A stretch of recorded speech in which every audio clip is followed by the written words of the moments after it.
Вот существует в богословии, в теологии такое мнение, что откровение не носит законченного, завершенного характера, оно продолжается. И вот все-таки в Коране считается, что пророк Мухаммед это последний пророк. Хатам. Да. Хатам. Хатам Да. это петербургская печать. Могут ли быть после него пророки? То есть У него нет. Я сейчас вам скажу. Как пророческая миссия, она завершена. И объясняю почему. Вы должны обязательно понять, почему. То есть в Коране говорится очень мощные вещи. Будут предсказатели, будут ясновидцы. Прям написано в Коране. Будут, но не будет Писания. А почему? Потому что вот за 2000 лет, 1450, так грубо, да, разгадано 8% от коранического текста. Более того, вот я вам говорю, что с полной ответственностью, что в Коране прописана вся эмбриология, медицинский фактор, вся эмбриология, то есть развитие в чреве женщины, ребенка. Да. Лауреат Нобелевской премии именно по эмбриологии Кейт Мор, он был у меня дома, он оставил у меня свой труд, вот такую огромную. У него труд «Атлас», анатомия человека, и плюс, значит, развитие, понедельное развитие плода в матке женщины. И вот этот атлас снабжен кораническим текстом. Потому что он сказал, если бы я прочел Коран 20 лет назад, я бы получил Нобелевскую премию 20 лет назад. Там расписана эмбриология вплоть до недели. Ну, просто для вас не надо это в печать. Вот звучит, например, такой пример. Мы сотворили вас из капли смеси, которую поместили в 3 мраках. Ученые бились.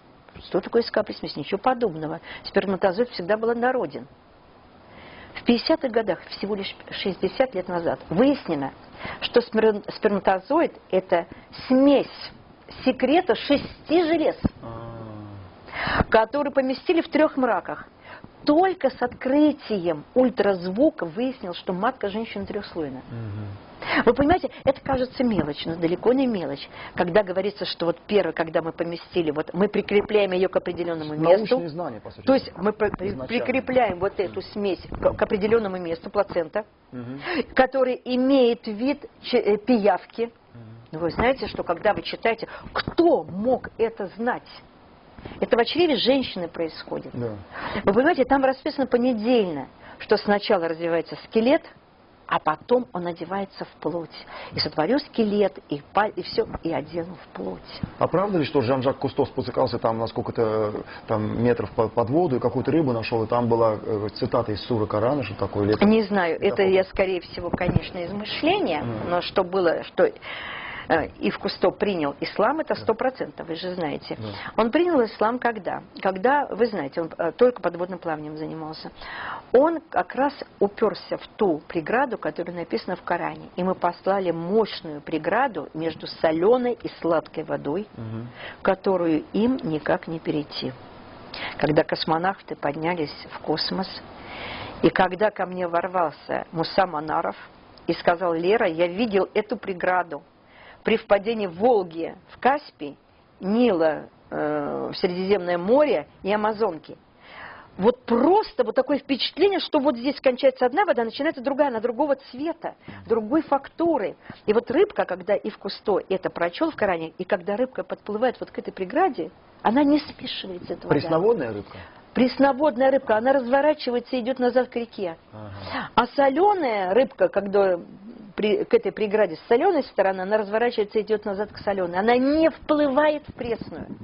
И вот Ив Кусто сказал, что это достаточно для того, чтобы знать, что это текст, что это текст Бога не спослан.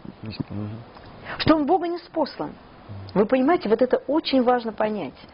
Здорово. И там очень много таких моментов. Ну, это очень здорово, что... Вот я пошла, мы опоздали. Скажите, пожалуйста, личностность может быть даже интимной для вас, Лера. Скажите, вот много эпитетов, метафор, как называют Аллаха. Он и милосердный, он и... Это не эпитет, это имена Аллаха называются. Имена, их 99. 99. И вот эти, каждое имя из 99, это атрибут его сущности. Какие мы знаем атрибуты? Щедрость, мудрость, всепрощающий. Это этические атрибуты? это этические атрибуты. Это этично. Ну, а если щедрость, то я не знаю, это этический атрибут или нет. Но это чистые вот такие, которые неотъемлемо присущи Аллаху. И люди очень любят эти имена, и они берут их себе в светской жизни для именования своих людей с прибавлением абд. Например, Абд-Улла.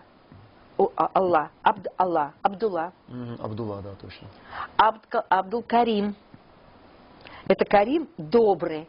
Халид вечный, но вот он без абд почему-то идет в арабском. Но вот, понимаете, это имена Аллаха, которые отражают атрибуты его сущности. Самый добрый, самый щедрый, самый мудрый, знающий. Вот этих имен атрибутов есть самое важное какое-то одно? Или они все равны? Нет, они все равны с собой, потому что они все атрибуты. А вот эти суфии, которые повторяют имена, это какая-то... Когда на четках, да?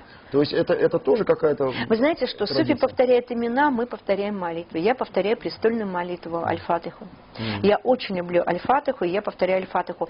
Кстати, я спросила нашего шейха, не нашего шейха, у нашего раввина, что он повторяет, когда четкий. Он Шма Исраиль, он тоже повторяет слушай Исраиль. Ну, престольную суру. Для наших телезрителей, пожалуйста, мы не могли прочитать эту молитву с переводом, нам бы очень было бы приятно.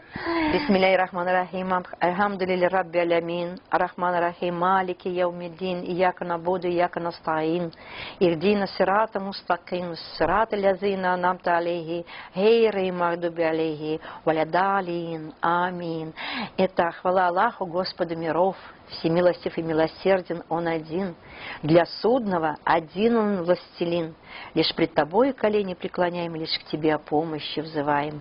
Направь прямой стезею нас, стезею тех, кто милостью Твоей одарен, стезей не тех, на ком Твой грех, и кто в невежестве блуждает.